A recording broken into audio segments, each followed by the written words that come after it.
요즘 이렇게 제가 핸드폰을 사용하다 보면은 왠지 속도도 느리고 뭔가 버벅거리게 되는 것을 발견하게 됩니다. 그때 이게 왜 그런가 가만히 보면 필요 없는 앱이 깔려 있든지 아니면 불필요한 데이터가 쓸데없는 데이터가 많아지기 때문에 속도도 느려지고 이 핸드폰의 그 기능이 약화되는 걸 볼 수 있습니다.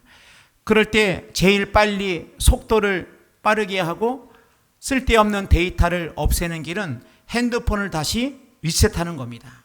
다시 초기화시키고 다시 이 모든 것들을 리셋을 하면은 이제 속도도 처음 살 때처럼 어느 정도 빨라지고 모든 불필요한 앱 같은 것들이 다 정리되는 것을 알 수가 있습니다. 여러분, 우리가 인생을 살아가다 보면은 이렇게 내 인생도 이렇게 한번 새롭게 다시 한번 시작할 수 있도록 리셋 버튼이 딱 있어가지고 다시 한번 시작할 수 있는 버튼이 있으면 얼마나 좋을까, 우리 그렇게 생각할 때가 있습니다. 여러분, 우리가 이 땅을 살아갈 때 우리의 삶 가운데 우리가 하루하루를 바쁘게 살고 또 정말 허겁지겁 살고 그리고 열심히 살고 그럴 때 우리의 마음 한켠에는 뭔가 내 삶 가운데 내가 새로운 삶으로 한번 내가 새로운 삶에 대한 그런 강렬한 그런 마음이 들기도 하고 또 그런 마음이 들었다가 또 어떻게 시간이 지나가지고 살다 보면 그런 마음, 새롭게 변화되고자 하는 이런 마음이 또 사라지기도 하고, 여러분, 그런 우리의 모습을 보게 됩니다. 그러면서 우리는 결심을 하게 되죠. 뭔가 새로운 결심합니다. 그래, 내가 아마 정말 새로운 나의 삶으로 한번 내가 살아가고 싶다. 너무 귀한 마음이죠.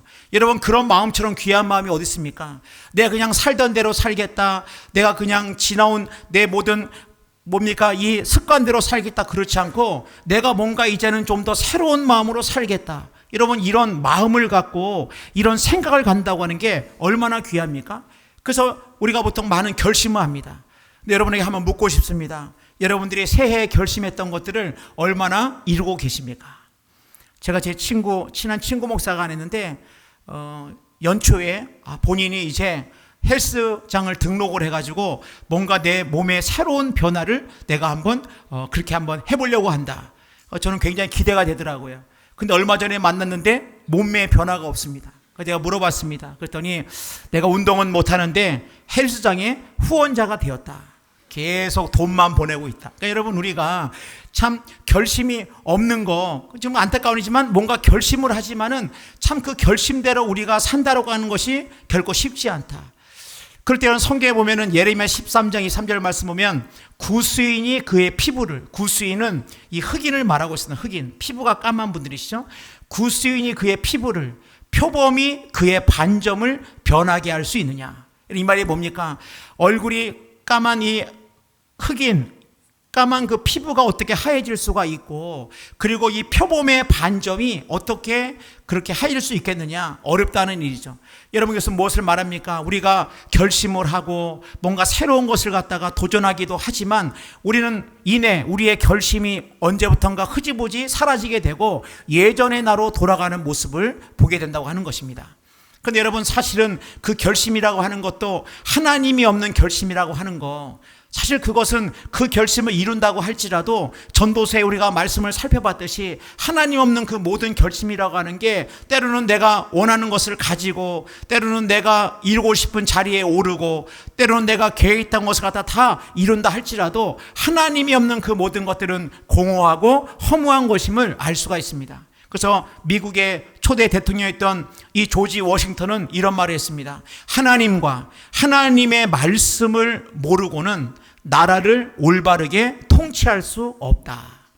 여러분, 이 조지 워싱턴의 이 초대 미국 대통령이 하나님을 모르고 하나님의 말씀을 모르고 올바른 나라를 잘 다스릴 수 없다고 하는 그런 확신에 찬 그의 말을 우리가 들여다보면은 어떻게 나라만 그렇겠습니까? 우리가 인생을 살아갈 때도 하나님 없이, 하나님의 말씀 없이 산다고 하는 게 마치 그것은 내가 길을 가고 있지만은 내가 목적지가 어딘지 모르고 살아가는 것과 같다고 하는 것입니다. 우리 자신에게 한번 물어볼 말이 하나 있습니다. 내가 누구냐? 여러분, 나 자신에게 반드시 물어봐야 되는 질문이 뭡니까? 내가 누군지를 알아야 한다는 것입니다. 내가 누군지도 모른다고 인생의 길을 걸어가다 보면 우리가 누군가 아는 분이 어디 길을 가실 때 이거 어디로 가십니까? 그러니까 저도 모르고 갑니다. 그럼 그렇죠, 여러분. 황당한 게 어디 있겠습니까?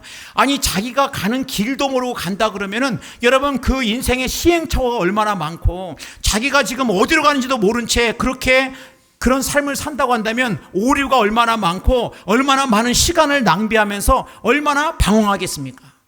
내가 누군지를 모르고 산다 그러면은 여러분 우리의 삶 가운데 우리는 두려움 가운데 살 때도 많고 염려 가운데 걱정에 사로잡혀 살 때도 많고 내가 누군지를 모른다고 한다면 우리는 용기를 내서 살 수 없을 수도 있다고 하는 것입니다.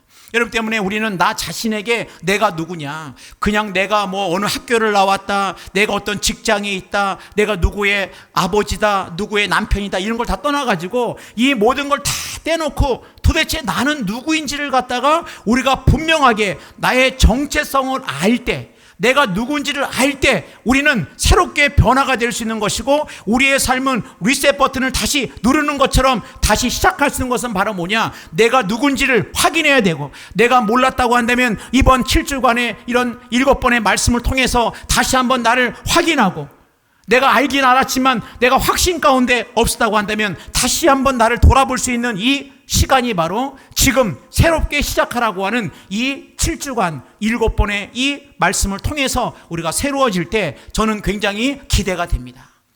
이 7주간 동안 이 7번의 이 말씀을 통해 가지고 우리 성도들이 새로운 시작에 다시 한번 리셋 버튼을 누르고 다시 한번 새로운 마음을 가지고 시작할 수 있다고 한다면 그것이 인간의 나의 결심과 의지가 아니라 하나님께서 말씀하시는 이 말씀을 붙들고 그렇게 말씀 붙들고 나갈 수 있다고 한다면 저는 반드시 7번의 이런 말씀을 통해 가지고 우리의 삶은 변화될 것을 믿습니다. 여러분, 첫 번째로 세상은 너답게 살려고 하지만 그건 지나간 삶이라고 하는 것을 알아야 한다는 것입니다. 세상은 우리에게 뭐라 그럽니까? 너는 그냥 살던 대로 살아. 너는 그냥 원래 그렇게 네가 살아왔던 방식대로 살아. 이게 세상이 우리에게 하는 말이라고 하는 것입니다. 그런데 오늘 말씀 보니까 고린도서 5장 17절입니다. 그런 정도고든지 그리스도 안에 있으면 새로운 피조물이라. 이전 것은 지나갔으니 보라 새 것이 되었도다. 여러분, 이전의 삶이 있다고 하는 거예요. 이전 것, 지나온 과거가 있다고 하는 것입니다. 우리가 그리스도 예수를 만나기 전에 이전의 삶이 있다고 하는 거예요. 이전 것은 지나갔다는 겁니다. 이전의 삶으로는 이제 더 이상 우리가 돌이킬 수 없는, 이제는 이전 것은 지나갔으니 보라 새 것이 되었다고 말씀하고 있습니다. 여러분, 이전의 삶이라는 게 뭡니까? 이전의 삶은 세상이 말하는 대로, 세상 사람들의 가치관을 가지고 세상 사람들이 생각하는 대로, 그리고 내가 세상에 몸담고 있기 때문에 내가 뭔지도 모르지만 사람들이 그 길로 간다 그러면 그게 가야 되는 길인가 보다, 아무 생각도 없이 사람들이 가던 길을 그냥 그렇게 따라갔던 나의 삶의 모습, 여러분 이것이 바로 이전의 나의 모습이었다고 하는 것입니다.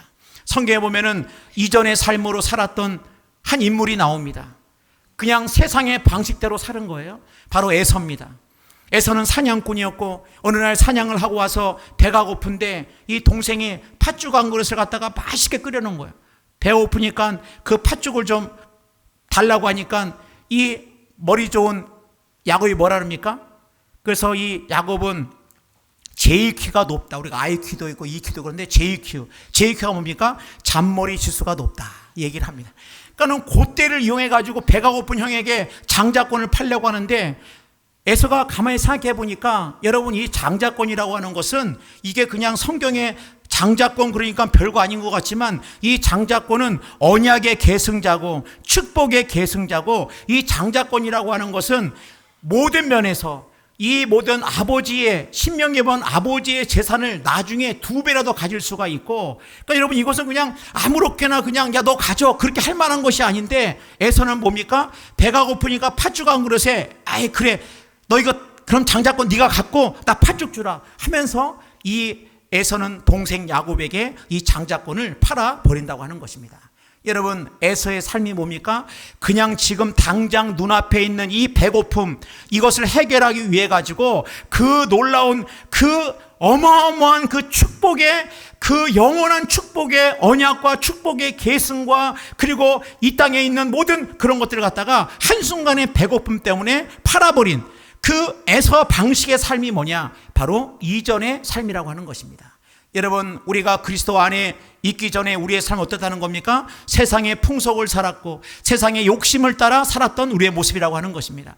에베소 4장 2절 말씀입니다. 너희는 유혹의 욕심을 따라 썩어져가는 구습을 따르는 옛사람을 벗어버리고 오직 너희의 심령이 새롭게 되어 하나님을 따라 의와 진리의 거룩함으로 지으심을 받은 새 사람을 입으라.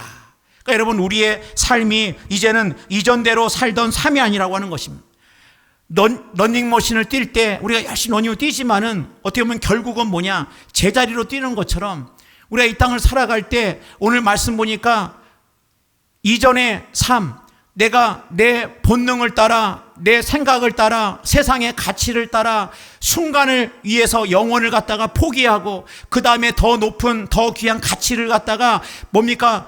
내 욕심을 따라 그렇게 살아가고 그런 내 인생의 순간순간 걸음을 걸을 때마다 내가 누군지도 모른 채 내가 어떻게 살아야 되는지 모른 채 그렇게 사는 것이 아니고 나는 이제 이전의 삶은 다 지나간, 이전 것은 지나간 새로운 사람이 되었다고 하는 것을 우리가 받아들여야 한다는 것입니다. 여러분, 한 모험심 많은 소년이 이제 깊은 산에 갔다가 독수리 알을 발견한 거예요. 그래서 이 독수리 알을 갖다 가져다가 제가 키우는 그 닭 암탉에 계란과 같이 이제 같이 알을 품게 했습니다. 때가 되니까 알이 깨어났는데 병아리도 깨어나고 독수리도 깨어났습니다. 그 때문에 이 독수리는 병아리와 함께 지내면서 자기가 병아리인 줄 알았던 겁니다. 그래서 병아리와 같이 땅바닥에 있는 먹이도 이렇게 쪼아 먹기도 하고 그 다음에 병아리처럼 그렇게 행동하고 병아리처럼 그렇게 뭡니까? 물 한 번 먹고 고기 한 번 들고 물 한 번 먹고 고기 한 번 들고 그렇게 땅바닥에 물 한 번 고기 한 번 들고 그냥 땅바닥에 이렇게 사는 거예요. 근데 어느 날 이 독수리가 컸을 때 우연히 하늘을 봤는데 독수리가 쫙 날고 있는 겁니다. 이 새끼 독수리죠. 어느 큰 청소년 독수리가 가만히 보니까 내가 지금 이 병아리와 같은 것이 아니고 저렇게 멋지게 하늘을 나는 독수리와 같다는 거예요. 그래가지고 이 병아리인 줄 알았던 이 독수리가 그 날개를 쫙 피니까 자기의 날개, 자기는 이 날개가 있는지도 몰랐는데 날개를 피니까 날개가 쫙 펴지기 시작하고 한번 힘있게 발을 차고 올라보니까 이 병아리였던 이 독수리가 하늘을 날게 되었다고 하는 것입니다. 여러분, 이 땅에 얼마나 많은 사람들이 내가 누구냐, 어떤 사람들은 자신을 병아리처럼 생각하며 사는 사람이 있다는 거예요. 어떤 사람들은 자신을 독수리처럼 생각하며 사는 사람이 있다고 하는 것입니다. 여러분, 독수리 보십시오. 이 독수리는 얼마나 그 하늘의 왕이라고 하지 않습니까? 날개를 쫙 펴고 독수리는 높이 높이 오릅니다. 멀리 봅니다. 병아리는 코앞만 보죠. 병아리가 본다고 뭘 보겠습니까?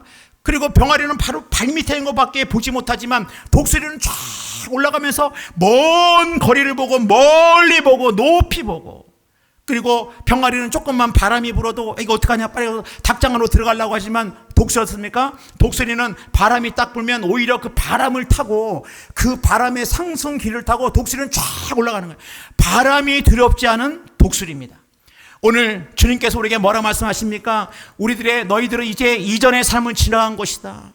너희들이 죄악에 신음하고 너희들이 과거의 후회에 붙들려 있고 너희들의 삶이 다른 사람과 비교하고 너희들의 삶 가운데 너희들이 어떻게 사는지도 모르고 그렇게 병아리처럼 땅만 바라보고 땅만 보고 그렇게 살았다고 한다면 너희들은 더 이상 병아리가 아니라 독수리와 같이 하나님 나라의 자녀고 왕같은 제사장이고 죄인인 너를 사랑하고 그리고 너를 불러 하나님의 자녀가 되게 하신 너희는 세상에 세상을 따르던 너답게 세상이 너답게 살아. 넌 그렇게 살면 안 되지. 너는 살던 대로 살아. 그렇게 세상이 우리를 규정시켜 놓을 때 오늘 말씀은 너는 그렇지 않아. 너는 하나님의 자녀고 너는 왕같은 제사장이고 내가 너를 구원했고 내가 너를 사랑하고 너는 이제 독수리와 같이 그렇게 하나님이 우리를 말씀하신다고 하는 것입니다.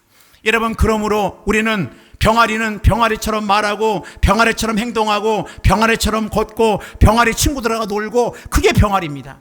독수리는 독수리처럼 날개 치는 거고 독수리답게 말하는 것이고 독수리와 같이 함께하는 것이고, 그 다음에 뭡니까? 이 독수리는 높이 보면서 멀리 보면서 나가는 게 독수리라고 한다면, 여러분, 우리는 뭡니까? 하나님 안에서 세상의 것들 가운데 땅만 바라보고 영원하지도 않은 거, 붙잡아도 놓을 수밖에 없는 거, 그리고 지나가면 다 어떻게 보면은 내 삶 가운데 내가 이것 때문에 내 인생의 모든 것을 바쳤날 만큼 허무한 곳에 우리의 땅바닥만 바라본 인생이 아니라, 오늘 이 말씀에서 이전 것은 지나갔으니 이전 것은 지나갔다. 주님, 내가 하나님 나라의 자녀답게 내가 그렇게 말하고 행동하고 하나님이 나의 아버지가 되시는 것처럼 내가 생각하고 능력을 가지고 독수리처럼 살게 하여 주옵소서. 여러분, 이것이 바로 이전 것이 지나간 우리의 삶이라고 하는 것입니다. 우리 옆 사람을 축복하겠습니다. 당신은 독수리십니다.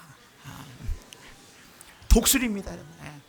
여러분, 내가 독수리, 내가 독수리. 여러분 생각해보세요. 사자는 사자처럼 삽니다. 토끼는 토끼처럼 살아요. 사자가 자기가 사자인지 모르면 여전히 토끼처럼 살 것이지만, 토끼는 뭡니까? 토끼는 귀가 굉장히 크죠. 왜냐? 토끼는 강한 이빨이 있는 것도 아니고 발톱이 있는 것도 날개가 있는 것도 아니기 때문에 이 토끼는 조그만 일도 바스락거리면 벌떡 일어나가지고 막 도망가기 바쁩니다. 근데 사자는 어떻습니까? 사자는 그 넓은 초원을 어슬렁 잠잘 때도 사슴이나 노루나 뭡니까? 토끼나 다람쥐나 이런 데는 어디 잘, 군대 영화가 좀 나오는데 짱 박혀가지고 어디 구석에 자지만, 사자는 그렇게 막 어디 구석에 자지 않습니다. 잘 때도 푸른 초원에 그냥 어슬렁어슬렁 와가지고 탁 누워가지고 그냥 편안하게 잡니다. 편안하게 자요. 그래서 나온 유명한 말이, 누가 잠자는 사자의 코털을 건드릴 수 있느냐. 여러분, 이 사자는 뭐냐? 사자는 그만큼 자기가 사자라는 것을 안다고 하는 것입니다. 여러분, 우리는 하나님 안에서, 우리는 세상에 이전에 살던 나의 생각들, 나의 모든 행동들, 나의 모든 걸음들 가운데 나는 하나님 나라의 독수리를 갖고 사자라고 한다고 한다면, 그 어떤 것도 하나님이 나와 함께 하시기 때문에 그것 가운데 주저하거나 두려워하거나 물러서는 것이 아니라, 오히려 그것 때문에 더 담대하게 나가는 것이고, 오히려 나에게 날개가 있음을 믿는 것이고, 하나님이 나의 하나님 되심을 고백하며 나갈 때마다 하나님의 능력이 우리 가운데 함께 한다고 하는 것입니다. 여러분, 두 번째로 보면은 새로운 피조물이 되었다고 하는 것은 단순히 이름 바꾼 것이 아니라 삶의 방식이 바뀌었다는 겁니다. 고린도 5장 17절입니다. 그런즉 누구든지 그리스도 안에 있으면 새로운 피조물이라. 새로운 피조물이 되어라 아닙니다. 피조물이라. 이전 것은 지나갔으니 보라 새 것이 되었도다. 오늘 말씀 보니까 그리스도 안에 있으면 우리가 새로운 피조물이 돼야 되는 것이 아니고 이미 새로운 피조물이라는 거예요. 이미. 그리고 새 것이 되는 것이 아니라 이미 새 것이라고 하는 것입니다. 여러분, 이걸 보면은 우리가 볼 때 법정적인 어쩌면 의미인지도 모르겠습니다. 죄인이 왔는데, 피고인 죄인이 왔는데 판사가 이 죄인을 보고 너는 이제 무죄다. 그러면 무죄가 되는 거예요.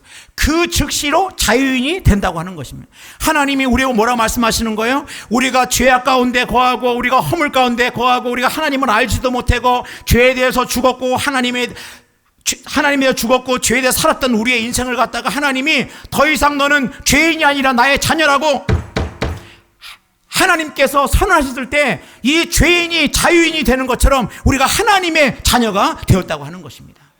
여러분, 이것은 선언적인 의미예요. 하나님의 말씀이 그렇다고 한다면 우리가 이 말씀, 나는 아닌데, 난 내가 봐도 나는 너무 죄인인데, 사람들이 나를 잘 몰라서 그렇지만 난 이렇게 하나님 앞에 내가 자녀가 될 만한 건 아무것도 없는 건데, 그것이 아닙니다. 예레미야 1장 4절입니다. 여호와의 말씀이 내게 임하니라 이르시되, 여호와의 말씀이 내게 임했다. 예레미야에게 임한 거예요. 여러분, 인생 가운데 사람의 말이 아니라 하나님의 말씀이 내게 임했다. 하나님의 영원하신 말씀이 내게 임했다. 근데 뭐라고 하나님 말씀하시냐? 1장 5절 말씀 보니까 내가 너를 모태에 짓기 전에 너를 알았고 내가 배에서 나오기 전에 너를 성별하였고 너를 여러 나라의 선지자로 세웠노라 하시기로. 하나님 뭐라면 내가 너를 안다. 내가 너를 이미 알았고 내가 너를 성별했고 너 뱃속부터 내가 너를 알고 있다. 내가 너를 여러 나라의 선지자로 세울 것이다. 그때 예레미야 뭐라 그럽니까? 하나님, 아닙니다. 저는 그런 인물이 아닙니다. 그러면서 뭐냐면 예레미야 1장 6절입니다. 내가 이르되 슬프도소이다. 주 여호와여 보소서 나는 아이라 말할 줄을 알지 못하나이다. 오늘 말씀 예레미야가 뭡니까? 여러 선지자를 세우겠다 그러니까 하나님 그렇지 않아 나는 아이입니다. 나는 우둔하고 무슨 말을 내가 어떻게 합니까? 내가 어떻게 그걸 할 수 있습니까?